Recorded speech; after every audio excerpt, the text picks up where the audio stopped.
here it is. Take a moment.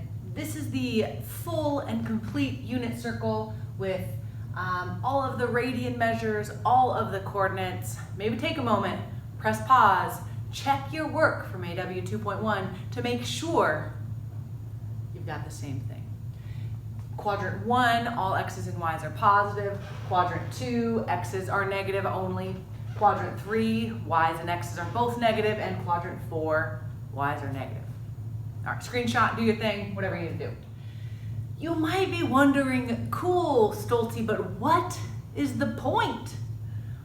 The thing about the unit circle is what it lets us do is find exact values of many different trig ratios.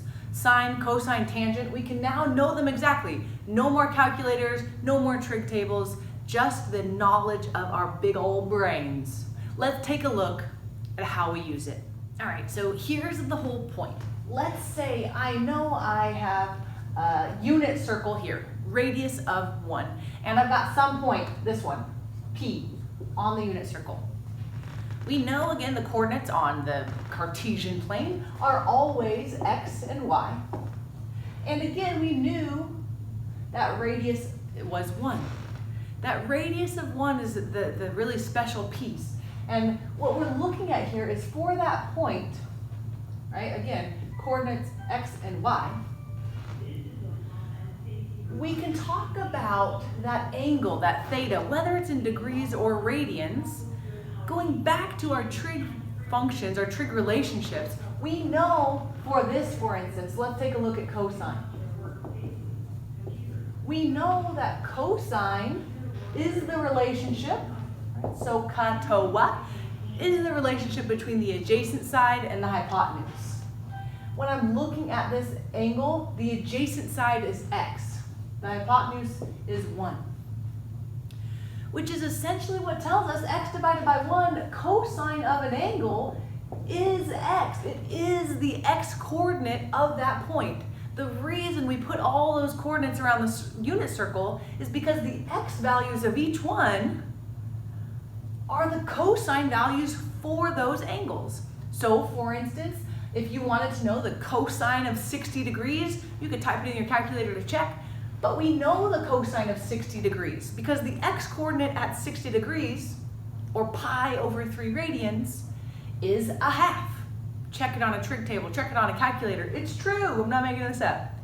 The reason the coordinates are so special is because they are the cosine values and the exact cosine values of given angles. Of course, if we can take a look at cosine, we can also take a look at sine. We know that the sine of a given angle, so of SOHCAHTOA, is opposite over hypotenuse. Opposite over hypotenuse would be y over 1 because the sine value of a given angle is the same as the y coordinate on the unit circle, on the coordinate of the unit circle. So again, those coordinates are so special because the x value is the cosine of an angle and the y value is the sine of an angle. Going back to our 60 degrees then, at 60 degrees or pi over 3 radians, that means the sine of 60 degrees is root 3 over 2. It's an exact value, not a truncated or rounded decimal.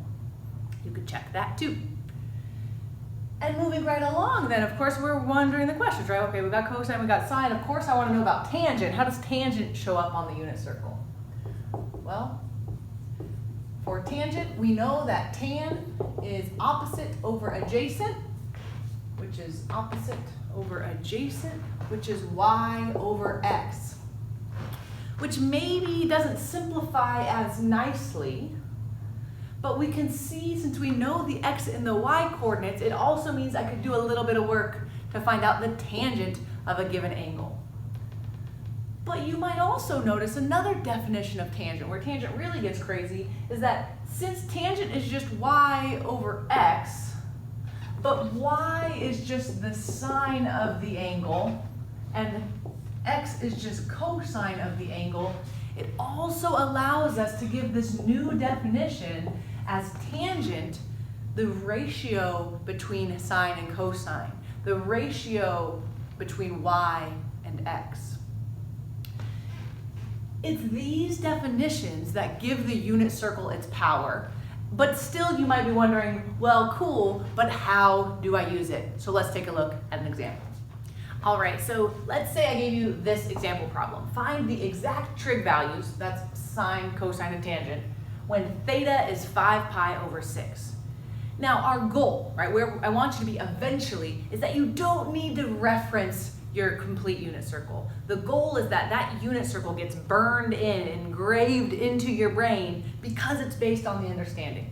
So to give you a model of that, when I think of 5 pi over 6, I always draw my unit circle. I always need to draw where that angle is.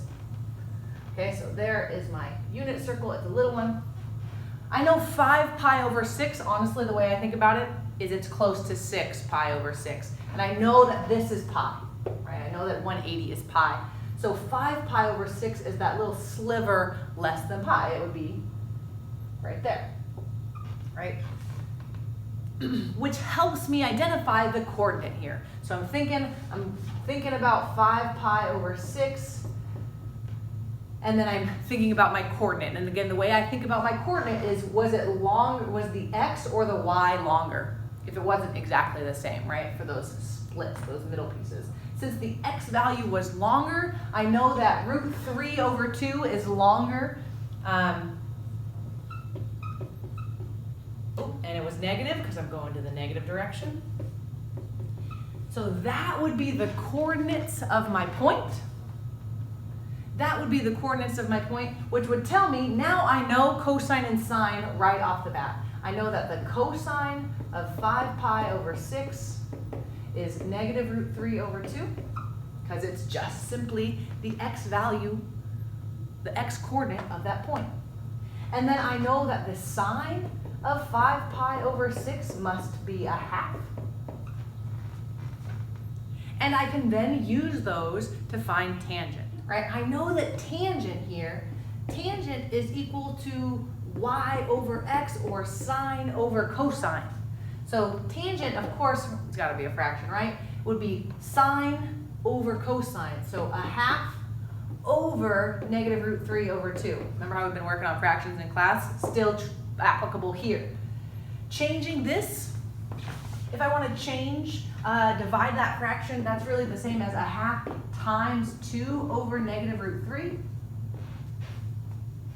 And those 2's simplify. So those guys simplify, and I'm left with tangent of 5 pi over 6 as negative 1 over root 3.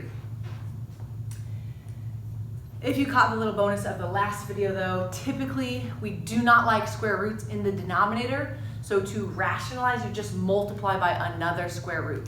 Of course, I can't just multiply by a square root in the bottom though. I can't just do that, I can't just change a number. I can only multiply by 1. So I've got to do a square root in the top and the bottom, which gives me my actual final answer for tangent of 5 pi over 6 as negative root 3 over 3. That rationalizing can be the tricky part. So there we have it. Without using a calculator, only using our big old domes, we have found the exact values for cosine, sine, and tangent of 5 pi over 6. That means we're ready for our asynchronous assignment. Here it is, your asynchronous assignment. 2 questions. Find the exact trig values for theta equals 7 pi over 4 and for theta equals 240 degrees. I can give you angles in radians, I can give you angles in degrees. I need you to be comfortable with both. Remember, the goal is that I would encourage you to try doing it in your head first. This is our first one, so we might need to rely heavily on that unit circle, but our goal is that we can understand where these points are along the unit circle and maybe recreate it, draw it out if you need to. As always, ask your questions, come to office hours. I look forward to seeing your work. Good luck.